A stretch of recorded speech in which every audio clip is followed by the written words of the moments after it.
ರಾತ್ರೋರಾತ್ರಿ ಸರಾಯಿ ಶಾಪ್ ವಿರುದ್ಧ ಬೀದಿಗಿಳಿದ ಮಹಿಳೆಯರು ಅಂಡ್ ನಿವಾಸಿಗಳು. ನೂತನ ಶಾಪ್ ಸೇರಿ ನಗರದ ಬಾರ್ ಬಂದ್ಗೆ ಸ್ಥಳೀಯರ ಆಗ್ರಹ. ನೂತನ ಎಂಆರ್ಪಿ ಸರಾಯಿ ಶಾಪ್ ಸೇರಿ ನಗರದ ಬಾರ್ ಬಂದ್ ಮಾಡುವಂತೆ ಆಗ್ರಹಿಸಿ ಹುಬ್ಬಳ್ಳಿ ನವನಗರ ಮಹಿಳೆಯರು ರಾತ್ರೋರಾತ್ರಿ ಬೀದಿಗೆ ಇಳಿದು ಪ್ರೊಟೆಸ್ಟ್ ಮಾಡುವ ಮೂಲಕ ಅಬಕಾರಿ ಇಲಾಖೆ ಸೇರಿ ರಾಜ್ಯ ಸರ್ಕಾರದ ವಿರುದ್ಧ ಆಕ್ರೋಶ ಹೊರಹಾಕಿದ ಘಟನೆ ಹುಬ್ಬಳ್ಳಿಯ ನವನಗರದಲ್ಲಿ ಇಂದು ತಡರಾತ್ರಿ ನಡೆದಿದೆ. ನವನಗರದ ಗಾಮನಗಟ್ಟಿ ಸಂಪರ್ಕ ಕಲ್ಪಿಸುವ ಮುಖ್ಯ ರಸ್ತೆ ತ್ರಿವೇಣಿ ಬೇಕರಿ ಬಳಿ ನೂತನ ಎಂಆರ್ಪಿ ದಿ ಲಿಕ್ಕರ್ ಹೌಸ್ನ ನೂತನ ಶಾಪ್ ಪ್ರಾರಂಭಕ್ಕೆ ಸೇರಿದಂತೆ ನಗರದ ಮುಖ್ಯ ಸ್ಥಳೀಯ ಮಹಿಳೆಯರು ಸೇರಿದಂತೆ ನಿವಾಸಿಗಳು ಪ್ರತಿಭಟನೆ ನಡೆಸಿ ಸರ್ಕಾರದ ವಿರುದ್ಧ ಹಾಗೂ ಅಬಕಾರಿ ಇಲಾಖೆ ಅಧಿಕಾರಿಗಳ ವಿರುದ್ಧ ಧಿಕ್ಕಾರ ಕೂಗಿ ಆಕ್ರೋಶ ಹೊರಹಾಕಿದ್ರು. ಹುಬ್ಬಳ್ಳಿ ಧಾರವಾಡ ಅವಳಿ ನಗರದ ನಡುವೆ ಜನರು ಶಾಂತಿಯುತ ಜೀವನ ನಡೆಸುವ ಉದ್ದೇಶದಿಂದ ಹಲವು ಇಲಾಖೆಯಲ್ಲಿ ಕಾರ್ಯನಿರ್ವಹಿಸಿ ನಿವೃತ್ತಿ ಹೊಂದಿದ ನಂತರ ನಿವೇಶನ ಪಡೆದು ಜೀವನ ಸಾಗಿಸುತ್ತಿದ್ದಾರೆ. ಅಬಕಾರಿ ನಿಯಮದ ಪ್ರಕಾರ ಸಾರ್ವಜನಿಕರ ಪಾರ್ಕ್, ಸರ್ಕಾರಿ ಆಸ್ಪತ್ರೆಯ ದೇವಸ್ಥಾನದ ಹತ್ತಿರ ಮದ್ಯದ ಅಂಗಡಿ ತೆರೆಯದಂತೆ ನಿಯಮ ಮಾಡಲಾಗಿದೆ.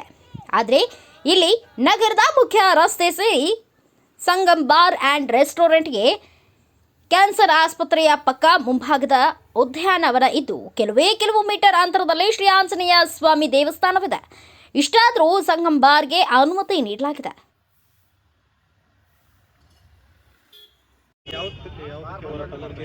ನಾವು ಈ ಲಿಕ್ಕರ್ ಶಾಪ್ ಬಂದ್ ಮಾಡೋದಕ್ಕಾಗಿ 4 ತಿಂಗಳಿಂದ ಎಲ್ಲ ಪ್ರೊಸೆಸ್ಸು ಮಾಡಿದ್ವಿ. ಎಲ್ಲ ಸಮಾಜದವರು, ಎಲ್ಲ ಮಹಿಳಾ ಮಂಡಳದವರು, ಎಲ್ಲ ಯುವಕರು ಸೇರಿ ನಾವು ಅಬಕಾರಿ ಇಲಾಖೆಗೆ ಹೋಗಿ ಎಲ್ಲ ಮನವಿಗಳನ್ನು ಕೊಟ್ಟಿದ್ವಿ. ನಮ್ಮ ಶಾಸಕರು ಸಚಿವಾಲಯದೊಳಗೆ ಬೆಂಗಳೂರೊಳಗೂ ಮನವಿಯನ್ನು ಕೊಟ್ಟಿದ್ದರು ಮತ್ತು ಇಲ್ಲಿ ಅಬಕಾರಿ ಇಲಾಖೆಗೂ ಮನವಿಯನ್ನು ಕೊಟ್ಟಿದ್ದರು.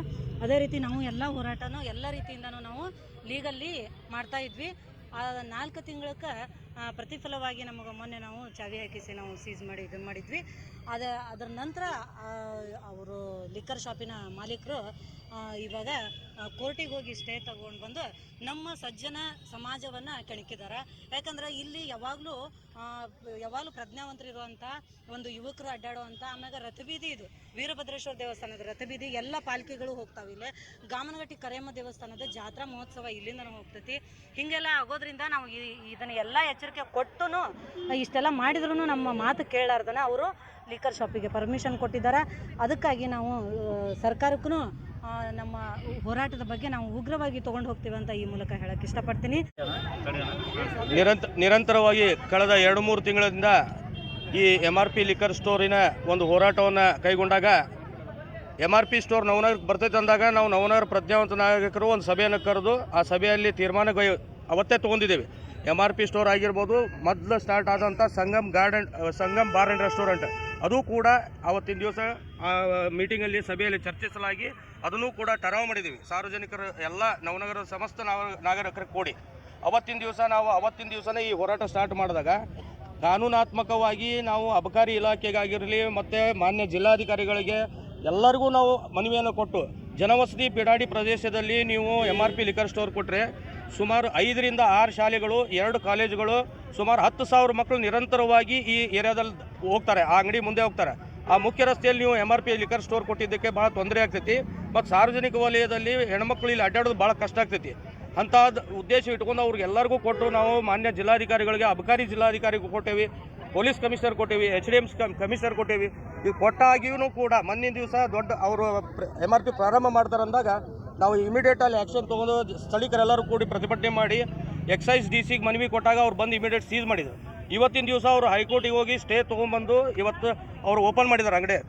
ನಮಗೂ ಕೂಡ ಹೈಕೋರ್ಟ್ ಇದೆ, ಸಾರ್ವಜನಿಕರಿಗೂ ಒಂದು ಹೈಕೋರ್ಟ್ ಅನ್ನೋದು ಇದೆ. ನಾವು ಕೂಡ ಇವತ್ತು ಕಾನೂನಾತ್ಮಕ ಹೋರಾಟವನ್ನು ನಿರಂತರವಾಗಿ ನಾವು ಕೈಗೊಳ್ತೇವೆ. ಅದರಲ್ಲಿ ಆಗಿರುವಂಥ ಕ್ಯಾನ್ಸರ್ ಹಾಸ್ಪಿಟಲಲ್ಲಿ ಅದರ ಬಾಜುನೇ ಒಂದು ಸಂಗಮ್ ಬಾರ್ ಆಗಿದೆ. ಆ ಸಂಗಮ್ ಬಾರಲ್ಲಿಂತ ನೆಕ್ಸ್ಟ್ ಇದು MRP ಆಗ್ತಾ ಇದೆ. ಈಗ MRP ಆಲ್ರೆಡಿ ಆಗಿಬಿಟ್ಟಿದೆ. ಅಂದರೆ ನಮ್ಮ ಇಲ್ಲಿ ಸುತ್ತಮುತ್ತಲಿನ ಎಲ್ಲ ಬಡಾವಣೆದವರು, ರಿಟೈರ್ಮೆಂಟ್ ಮಂದಿ ಇದೆ, ಇಲ್ಲಿ ನೌಕರಿದಸ್ಥರಿದ್ದಾರೆ, ಅದೇ ರೀತಿ ವೃದ್ಧರಿದ್ದಾರೆ, ಮಹಿಳೆಯರಿದ್ದಾರೆ, ಯುವಕರಿದ್ದಾರೆ. ಆ ಯುವಕರಿಗೆ ಈ ತೋರಿಸುವಂಥ ಹೆಬ್ಬಾಗಿಲು ಏನಾಗಿದೆ ಅಂತಂದ್ರೆ ಬಾರ್ ಆ್ಯಂಡ್ ರೆಸ್ಟೋರೆಂಟು, ಅದೇ ರೀತಿ MRP ಆಗಿದೆ ಇಲ್ಲಿ.